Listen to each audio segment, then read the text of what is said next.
प्यारे अधिवक्ता साथियों, सभी को हमारा प्यार भरा नमस्कार। माँ जगदम्बा को अपनी प्रार्थना समर्पित करते हुए, अपनी प्रे निवेदित करते हुए, आप लोगों को भी स्मृति के तौर पर याद दिलाते हुए कि 2 वीडियो पहले जब मैंने कहा कि रिजल्ट आपका मंगलवार या शुक्रवार के क्रूशियल डेट पर यूपी जूनियर डिवीज़न मुख्य परीक्षा का डिक्लेयर्ड हो सकता है, तो शायद ही किसी ने यकीन किया हो। लेकिन जिन्होंने भी यकीन किया था वो रिजल्ट सामने है।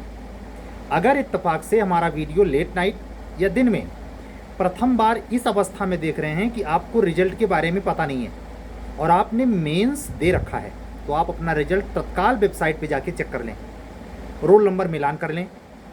दूसरा, खुशी और परमात्मा को धन्यवाद देते हुए आप लोगों को संसूचित करते हुए हर्ष हो रहा है कि जिन बच्चों ने हमारी टेस्ट सीरीज को मुख्य परीक्षा के स्तर पर यूपी जूनियर डिवीज़न में ज्वाइन किया, उनमें से अच्छे बच्चों का सिलेक्शन अभी डबल डिजिट में है, दहाई में संख्या क्रॉस है, लेकिन ये कितने हैं इनका भी नाम बताना मैं उचित नहीं समझता। आप लोगों के भी हित में है, आप लोगों को भी सजेस्ट करता हूँ, आप किसी भी संस्था से जुड़े हों, कहीं से जुड़े हों, अगर हमारा यूट्यूब वीडियो रेगुलर देखते हैं तो एक बात नोट कर लें, चाहे प्री का रिजल्ट हो चाहे मेंस का रिजल्ट हो, अपने किसी खास व्यक्ति को छोड़ ढिढोरा मत पीतें। इससे आपको अतिरिक्त दबाव का सामना करना पड़ता है। जिनको आप आशाओं से बांध देते हैं वो आपसे सवाल करते हैं क्या हुआ, और ये क्या हुआ एक ऐसा खतरनाक शब्द बन जाता है, इतना विषैला कसैला और इतना मर्माहत करने वाला कि जब रिजल्ट निगेटिव जाता है और जितने ऊंचाई पर अभी मेंस के लेवल पर कुछ लोग ऐसे होंगे जो 900 समथिंग जो इंटरव्यू के लिए बुलाए गए हैं, 939 शायद संख्या है, उनमें से केवल 300 का तो होना है, बाकी 600 समथिंग बाहर होंगे ना। तो वहाँ उतनी ऊंचाई से जैसे एपीओ के बच्चे बाहर हुए वैसे उनको भी बाहर होना है, होना 303 को है। लेकिन पिछले 20-25 दिन से, या ऐसे कहूँ यूपी एपीओ का इंटरव्यू चल ही रहा था, फाइनल नहीं हुआ था, फाइनल रिजल्ट नहीं आया था, तब से लगातार चिल्ला रहा हूँ कि आप लोग एपीओ के झांसे में मत आइए। भी आप लोगों की जुडिशरी की वैकेंसी है और वो जुडिशरी का एग्ज़ाम 24 करके आएगी, 300 के आसपास आएगी। जैसे 12, 13, 15, 16, 92, 91, 93 एक साथ आई थी, क्रम साल में आई थी, ऐसे ये 23, 24 करके है, तो 24 करके वैकेंसी 23 में गजट हो सकती है। और जैसे पिछले साल जल्दी जल्दी एग्ज़ाम हुआ था ऐसे इस बार हो सकता है। इस बात की प्रोबेबिलिटी बहुत ज़बरदस्त है। और जो लोग इसको हल्के में ले रहे हैं या जिनका प्रेफरेंस इस तरीके से है, जो जूनियर डिवीज़न दे ही नहीं सकते, चांस ओवर है, ओवर एज हैं, तो उनकी बात ही नहीं कर रहा मैं। बात उनकी कर रहा जिनके चांस अवेलेबल हैं और वो मिस गाइड हैं। मिस गाइड का मतलब बता रहा हूँ, हरियाणा चले गए थे एडीए देने, छत्तीसगढ़ जा रहे हैं जूनियर डिवीज़न देने, जेएलओ जाएंगे राजस्थान देने। तो जो लोग ऊर्जा इसमें बर्बाद कर रहे हैं वो बाद में शिकायत मत करें कि यूपीजे की वैकेंसी आई और प्री नहीं हुआ, प्री हो गया तो मेंस नहीं हुआ, मेंस हो गया तो इंटरव्यू नहीं हुआ, मेंस प्री हो गया तो इंटरव्यू नहीं हो पाया। शिकायत ना करिएगा, क्योंकि ये एक चीज़ ध्यान रखना, ये जो बच्चे आज सिलेक्शन पाए हैं, जो डबल डिजिट बता रहा हूँ, इसमें से अधिकतर को जानता हूँ only focus UP, only focus UP. अब इन बच्चों का मैं कल के वीडियो में आपको आगाह कर दिया था, सांत्वना दिलाया था, आपको तरीके बताए थे, आपको मनोवैज्ञानिक तथ्यों से अवगत कराया था कि अगर रिजल्ट निगेटिव जाता है तो उसके प्रति आपका भीतरी व्यवहार कैसा होना चाहिए। वाह है नहीं, वाह व्यवहार कोई मायने नहीं रखता कि आप बेशर्मी के साथ जूनियर बच्चों में डींग हाकें। क्या हम तोप हैं, कमीशन बिका हुआ है, बिका हो सच हो तब भी आपको नहीं बोलना है। सुनिए ध्यान से, आपको पता हो करप्शन है, प्रूफ हो, तो भी आपको जूनियर के बीच में ये नहीं बोलना चाहिए कि ये इसलिए आप टोटल 5 उंगली घुमाएंगे अपने साइड। हमारे में दोष है, हमारी किस्मत फूटी है, जो भी कोस सकते हैं कोस लीजिए, लेकिन व्यवस्था के प्रति, किसी व्यक्ति के प्रति उंगली उठाने से बचेंगे। क्यों बचेंगे? बची खुची संभावना जो आपके खुद के मेहनत करने की है वो समाप्त हो जाएगी। अगर आपने दूसरे के कंधे पर बंदूक रख के फायर करने की कोशिश की, वो दूसरे के हाथ कंधे पर बंदूक रखना यही है, क्या कहना, भ्रष्टाचार है, कापी सही से चेक नहीं होती, फलनमा ढिमका, इस सरकार में उस सरकार में फलाने का जैक है इत्यादि। इन सब चीज में सच्चाई होते हुए मैं यूट्यूब मीडिया कह रहा हूं, आपको स्वीकार नहीं करना है भीतर से। क्यों नहीं करना है? जिससे आगे लड़ सकें। एक गीता में अर्जुन उकता कर पूछते हैं भगवान से कि जब सामने, हमारे सामने विपरीत परिस्थिति में कोई चट्टान जैसी दीवार खड़ी हो तो क्या करें माधव? उस पर अपना सर पटकें? सर पटकने से क्या होगा? भगवान कृष्ण बगैर माइक्रो सेकंड लेट किए हुए ऊपर प्रत्युत्तर करते हैं। क्या कहते हैं? हाँ हाँ पार्थ अर्जुन, उस पर सर पटके। कहते हैं हाँ, उस पर सर पटके, और सर तब तक पटकता रहे क्योंकि ये संभव है कि उसके आखिरी पटकन से वो दीवार टूट जाए। तो यदा यदा ही धर्मस्य नहीं कर्मण्येवाधिकारस्ते मां फलेषु कदाचन में ये भी शामिल है। जरा आप सोचिए, जो व्यक्ति, जो परमात्मा आपको लिखते जानता है, आपके आगे पीछे दाएं बाएं का सब कुछ जानता है, वो ये नहीं जान रहा है कि आपकी सिटिया पे कोई गलत ढंग से हो गया। मैं आपसे पूछना चाहता हूं, उसको इतना नहीं पता है कि कमीशन का कोई आदमी, अधिकारी या कोई कर्मचारी जैक से किसी गलत आदमी को अंदर कर लिया और जो जिसका होना था उसका नहीं हो पाया। ये चीज भगवान से छुप जाएगी? तो अगर वो छुप नहीं जाएगी तो आपके कोटे की, आपके रूप में, मैंने कहा ना, आपका सोचा हुआ रूप बदल सकता है लेकिन आपके मेहनत का फल जरूर मिलेगा। मेहनत से पीछे नहीं हटना है। जिस शख्स की आवाज आप लाइव सुन रहे हैं, इसने भी डबल डिजिट में मेंस लिखे हैं, इंटरव्यू फेस किया है, उन परीक्षाओं के बीच में अपने तपों, अनेक अनेक नकारात्मक धारणाओं से मैं खुद गुजरा हूं, रोया हूं बंद कमरे में, चीखा हूं। कोई फर्क नहीं पड़ता किसी को यार, किसी से, मैं कहता हूं सगे भाई, सगे बहन, मां बाप से भी बिलखने का कोई अर्थ नहीं। ये पूरी टोटली दुनिया स्वार्थ की है। इसलिए अपना स्वास्थ्य खराब नहीं करते। अपने आंखों को, आंसुओं की कीमत को समझिए। और इन बेवकूफों के सामने, सगे सहोदरों की बात कर रहा हूं मैं, कभी इसको टपकने मत दीजिए।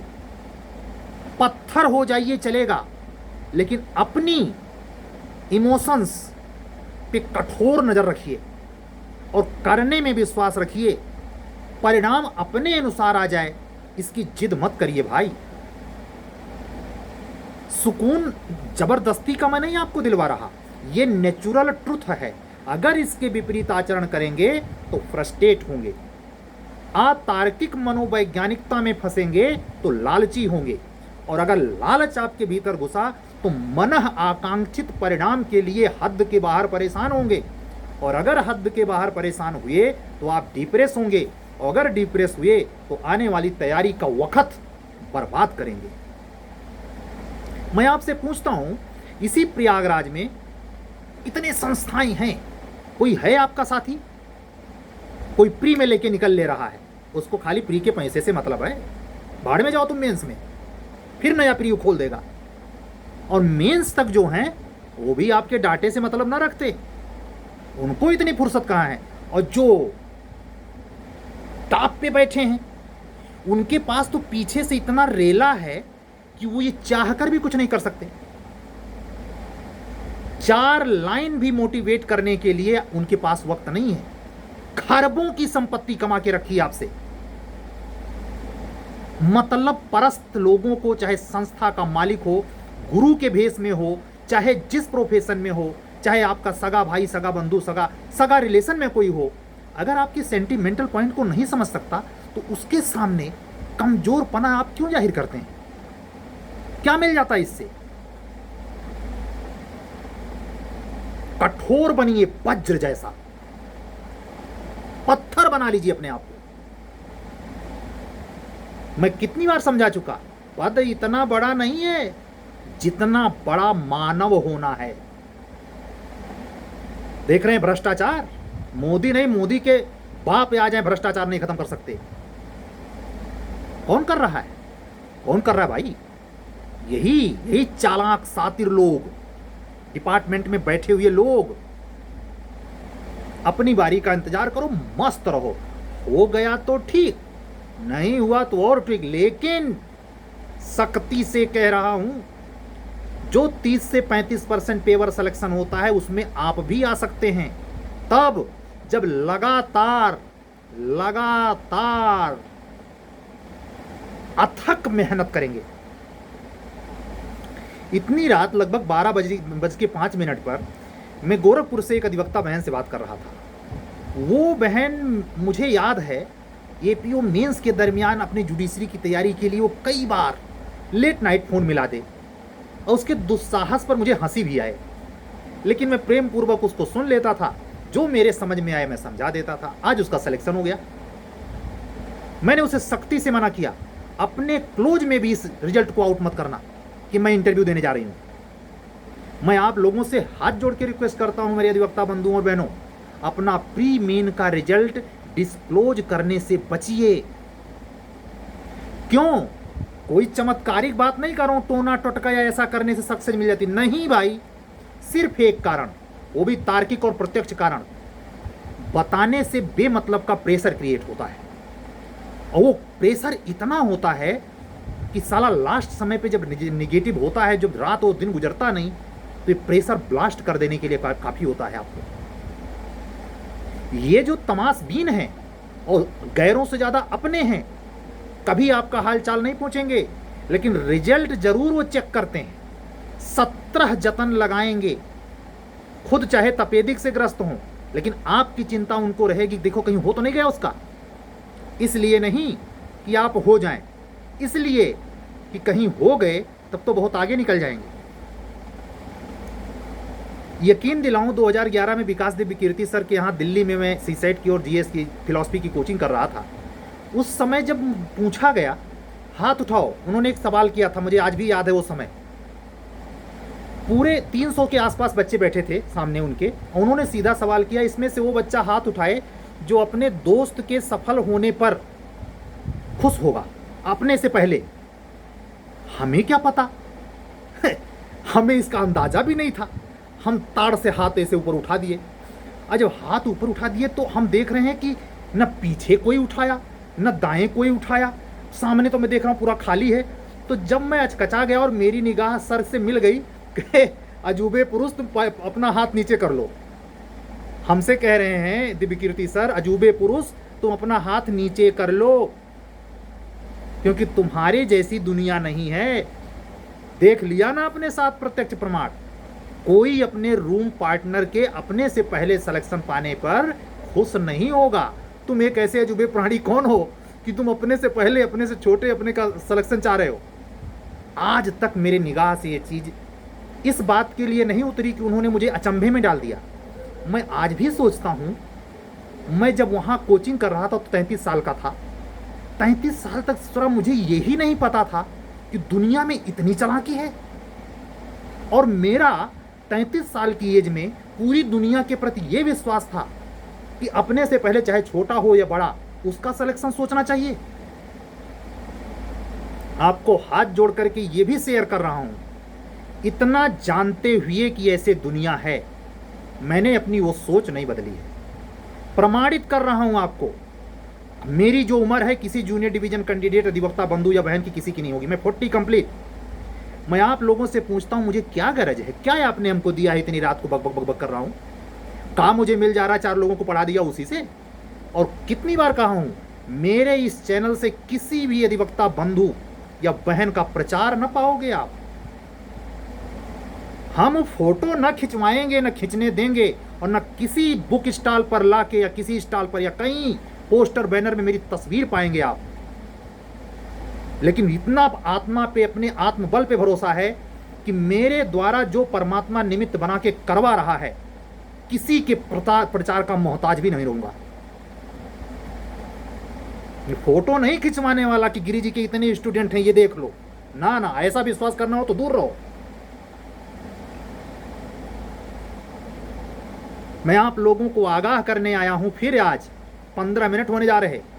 सतर्क हो जाओ भैया। जुडिशरी वालों, जिसका केवल एपीओ है वो आराम आराम से करें, लेकिन ये पक्का यकीन बता रहा हूं आपको, वैकेंसी जे की सटी हुई है 300 के आसपास। फिर आराम करोगे तो कछुए खरगोश वाली कहानी तो जानते ही हो। विलाप करोगे, स्वास्थ्य खराब करोगे। ये कोई सगे संबंधी काम नहीं आते। जो विपरीत परिस्थिति में जब आपका मेंसवा हो रहा था और आपका स्वास्थ्य खराब था, आपको एक टेबलेट देने वाला कोई नहीं था, और आप दूसरे के खराब स्वास्थ्य में, आपके अपने परिवार के स्वास्थ्य के चक्कर में, अपने भैया भाभी बाप माँ किसके चक्कर में आप हॉस्पिटल का दौड़ लगा रहे थे जब मेंस चल रहा था। मेरे पास ऐसे बच्चे हैं जिन्होंने अपने भाई अपने भाभी को लेके भागे हैं, वो बेचारे, उनका सिलेक्शन नहीं हो पाया। आएगा लौट के वो दिन जिस समय उन बच्चों को समय मिलना चाहिए था, उस समय अपना क्रूशियल समय वो हॉस्पिटल में दे रहे थे। ध्यान रखना, वो परमात्मा बड़ा कारसाज है, वो नोट किया है। दारू पी के नाच नहीं रहे थे, अय्यासी नहीं कर रहे थे। अपने बड़े भाई भाभी या किसी को आप अगर हॉस्पिटल में सेवा कर रहे थे, आपके कर्म में वो भी नोट। यकीन दिलाता हूं आने वाले समय में आपकी आत्मा स्वीकार करेगी कि आपको जो परमात्मा ने दिया, आपके सोच से ज्यादा दिया। सकारात्मक बने रहना है। लेकिन अगर अवसर मिला हुआ है, यानी चांस बचा हुआ है, तो एक बार हिम्मत कस के, मैं उन मोटिवेटरों में से कतई नहीं हूं जिनको मैं फूटी आंख पसंद नहीं करता, कि जो लालच देते हैं मोटिवेशन के नाम पर, और वो बच्चे जो बिल्कुल इस क्षेत्र के लिए बने नहीं हैं, अपना समय वक्त और पैसा बर्बाद करते हैं उनके झांसे में आकर। ऐसे झांसे के लिए मैं सख्ती से मना कर चुका हूं। आई डोंट लाइक क्राउड, इसीलिए मैं प्री की भीड़ खड़ा नहीं करता। इसीलिए मैं प्री की भीड़ खड़ा नहीं करता, क्योंकि ये महादोष है। जो योग्य नहीं है उसको भी दिलासा दिलाकर हम सबसे कम पैसे में पढ़ाते हैं। अच्छा, आप सबसे बड़े स्वीट पॉइजन हैं। ऐसे गिरोह से निकलो। कभी मैं कहता हूं, मैं तो बार बार कहता हूं, मुझसे कभी मैसेज करने की जरूरत नहीं, फोन नहीं, तुम्हारा चैनल सब्सक्राइब करने की जरूरत नहीं। खुद पढ़ के निकालो, खुद हमारे शेड्यूल को फॉलो कर लो। आज की बातें यहीं तक, आगाह करने के लिए आया था। रिजल्ट आउट हो चुका है, अपना रिजल्ट देख लीजिए। अगर नहीं हुआ है तो चुप मत बैठना। अगर चांस है, अगर चांस है तो चुप मत बैठना मेरे शेरों शेरनियों। ये मौका बार बार नहीं आएगा, चेतावा दे रहा हूं। अगर इसमें गए 28 के पहले वैकेंसी आएगी तो बताना। एपीओ आ रही, एपीओ आ रही, एपीओ आ रही, मार दे के अंधोर मचाए पड़े हैं।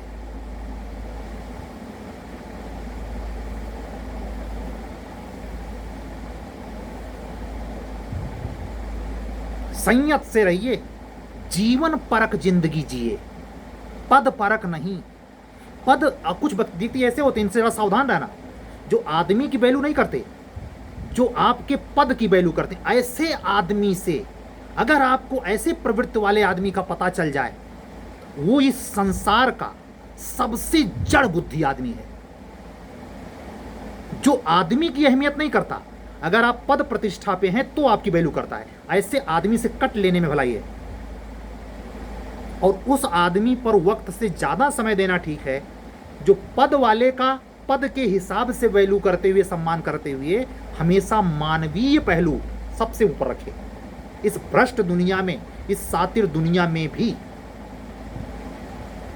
अपना आज का वीडियो बंद करने के पहले अपने सभी उन अग्रजों को, झारखंड में तैनात सीनियर प्रोसिक्यूशन ऑफिसर के पोस्ट पर, जिनके एक सुपुत्र का सीजीएम के पद पर कार्यवाहक उत्तर प्रदेश में है और दूसरे बेटे का इंटरव्यू के लिए सिलेक्शन हुआ है, मैं अपने उस अग्रज को आज के द्वारा लाइव बातचीत में पिता तुल्य हैं, अमृतमय शब्दों के लिए इस आन यूट्यूब मीडिया उनका नमस्कार करते हुए बहुत बहुत धन्यवाद देता हूं। जिन अतुलनीय शब्दों से कल के वीडियो को लेकर उन्होंने टिप्पणी करी, मैं वो शब्द छेड़कर अपनी प्रशंसा का मुंह मिट्ठू बनना कतई नहीं चाहता।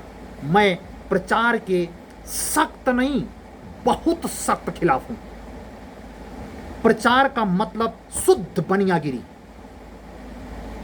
संवेदन ही। मतलब मैंने देखा कि मोटिवेशन, अच्छे अच्छे विद्वानों के विचार बेचे जा रहे हैं। किनके द्वारा? संस्थाओं के सातिरों द्वारा। उसकी अहमियत को पूरा बाजार बना दिया है। मानविकता नहीं सिखा रहे हैं। उल्लू बनिए, उनके शिकार में आ जाइए।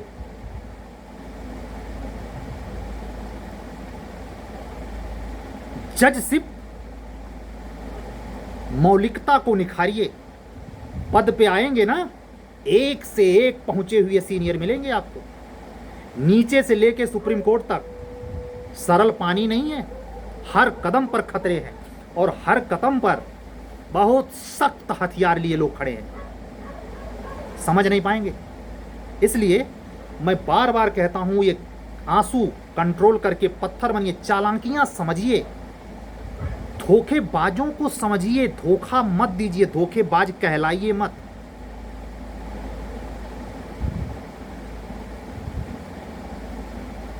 जिनको सफलता नहीं मिली है, आखिरी लाइन, आराम करने की फुर्सत नहीं है।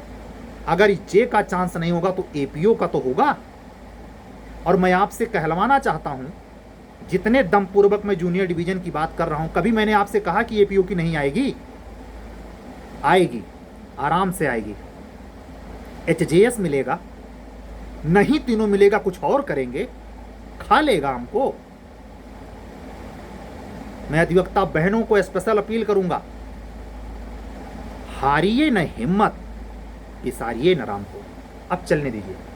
सभी अधिवक्ता बंधुओं और बहनों से ये विनम्र अपील करते हुए कि जिन लोगों को पीसीएस जे यूपी मेंस में 2022 के सफलता मिली है, उनके लिए मॉक इंटरव्यू का क्या शेड्यूल है, कैसे वो संपादित होगा, इसके लिए कल तक के वीडियो की प्रतीक्षा करिए।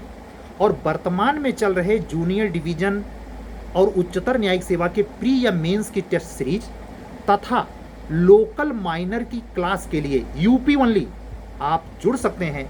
व्हाट्सअप नंबर इधर दिखाई दे रहा है, 7705090393 पर व्हाट्सअप करके हमसे आप जुड़ सकते हैं और इन जो कुछ मैं दे पा रहा हूं उसका लाभ प्राप्त करके अपने मुख्य परीक्षा के स्तर पर, प्रारंभिक परीक्षा के स्तर पर अपनी प्रगति को आंक सकते हैं।